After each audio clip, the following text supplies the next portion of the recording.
Marami po ang nalungkot sa pagkawala ng veteranong aktor na si Eddie Garcia dahil sa isang aksidenteng kanyang kinasangkutan habang siya po ay nagsushooting noong taong 2019. Marami naman po sa kanyang mga kasamahan sa industriya ang naging masaya matapos pirmahan ni Pangulong Bongbong Marcos noong May 24, 2024 ang Republic Act 11996 na mas kilala bilang Eddie Garcia Law na magbibigay ng proteksyon at pangangalagaan ang kapakanan ng mga manggagawa sa movie and television industry. Makasama po natin para mas maintindihan natin ang mga probisyon na nakapaloob po sa Eddie Garcia Law ay makasama po natin via Zoom ang principal author ng House Bill 1270 na si Congressman Mikey Romero. Good morning po, Congressman Mikey. Thank you for joining us. Hi, good morning, Pita. And to all those who are listening and watching your show, good morning to everybody. Okay, Kong, let's get right down to it. Ano po ba ang diferensya ng Eddie Garcia Law at paano po nito mapoproteksyonan ang mga kasama natin sa entertainment industry? First of all, I would just like to give a brief background on why kung paano ko nabuo itong batas na to. No? I'm also the stepson of Eddie Garcia. My mom and Tito Eddie are together for the last 33 years until the time of his death. So, yung namatay siya, inisip ko bakit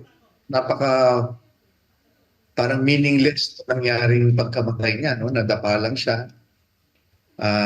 Tumakma yung paa niya sa wires.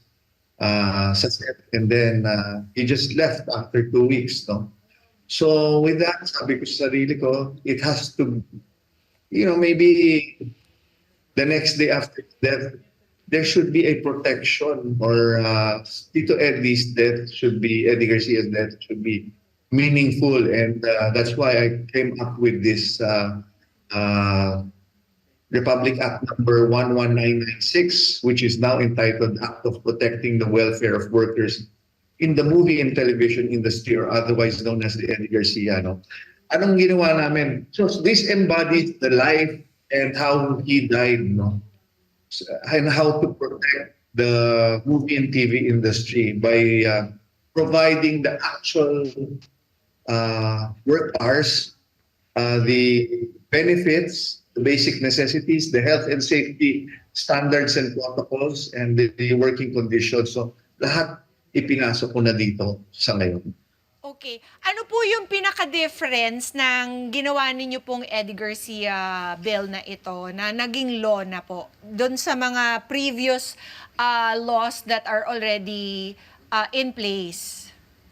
First of all, mandatory na magkaroon ng agreement or contract between the employee and the employer. So mandatory na whether you're just a bit character or ikaw ang main star, kailangan na talaga magkaroon ng agreement, no? Prior to shooting. Okay. And then second, dito sa Section 9, ito yung pinaka-meat. Ang sabi kasi dito, Eddie, sa akin parate, ang reklamo niya, 3 days siyang nanghihintay o 4-5 days, wala pa yung shooting. So nilagyan ko ngayon ng 8-hour kumbaga work hours of 8 hours until a maximum of 14 hours with overtime ang isang araw. And in between shoots, there should be a 10-hour rest day. So yun na yung mga bagong nalagay ko. No? And then for children age 15 years and below, their shooting day is only a maximum of 4 hours, and within 8 p.m. to 6 a.m. in the morning, hindi sila pwede magtrabaho. So yun ang mga bago natin ilagay, no, in terms of working hours. No? So in Section 12, nilagay ko na there should also be benefits already to the movie and TV industry workers, no? Like SSS, Pag-ibig, PhilHealth, or kung ano lang yung we will prorate this sa mga hours of work nila. So pag nagtatrabaho sila, they should be covered by the SSS Pag-ibig and PhilHealth at least, no? And then, yung mga safety protocols and yung health protocols before when Tito Eddie Garcia died, walang safety protocol, wala ring health protocol. In fact, kailangan kami pa nagdala sa kanya sa Mary Johnston Hospital. Na-aksidente siya, nilagay siya sa monoblock and tinakbo siya ng driver namin. 300 meters riding a taxi to Mary Johnston kasi sa gitna ng tondo siya na aksidente. So now, hindi na mangyayari yun because ilagay ko sa according to Section 13 and Section 12 of the new law na there should be an ambulance or an emergency vehicle already standby at any time and safety officers 24 hours. No? So this is really Tito Eddie Garcia's way or Eddie Garcia's way of protecting the whole industry. No? When I was doing this bill, I felt that he was the one bumubulong talaga sa akin. Guiding you, sir. Guiding me a day after his death. Opo. Kung meron, of course, a lot of the practitioners in our industry ay nagbubunyi po dahil dito sa Eddie Garcia Law.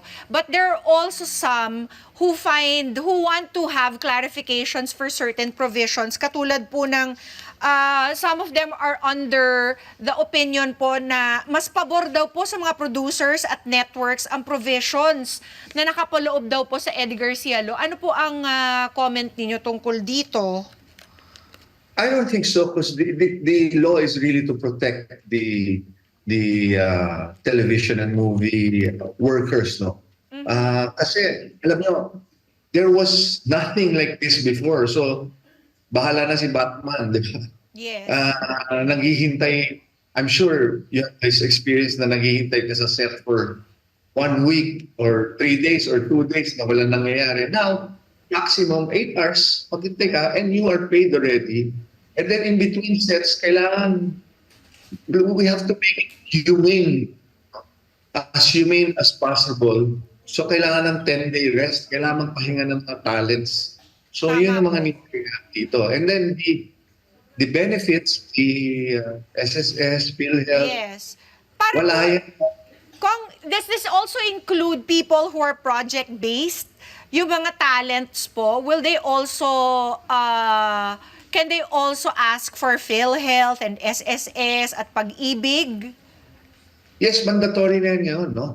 But of course, yun lang range nung kung anong oras sila o kailan sila nagtrabaho, no? So we will prorate it. Okay. Ano pong ibig sabihin nun? Ibig sabihin meron silang minimum hours na kailangan na na-achieve po or na complete para maging sila, maka-avail po sila ng benefits? Kunyari nakakontrata ka ng 1 linggo, so 1 linggo covered ka by this, no? Or 6 months naman, 6 months ka rin covered. Did you say something, Congressman, about the hours of our senior citizens na practitioners at nagtatrabaho pa rin? Sa senior citizen, because they're able-minded, no? So they can decide. So the IRR, or after this, there will be an implementing rules and regulation to be done by the Department of Labor and Employment. So sila mag-determine on the senior citizen. Okay. So, as is pa rin po, according to the DOLE, 8 hours lang daw dapat magtrabaho ang mga senior citizens.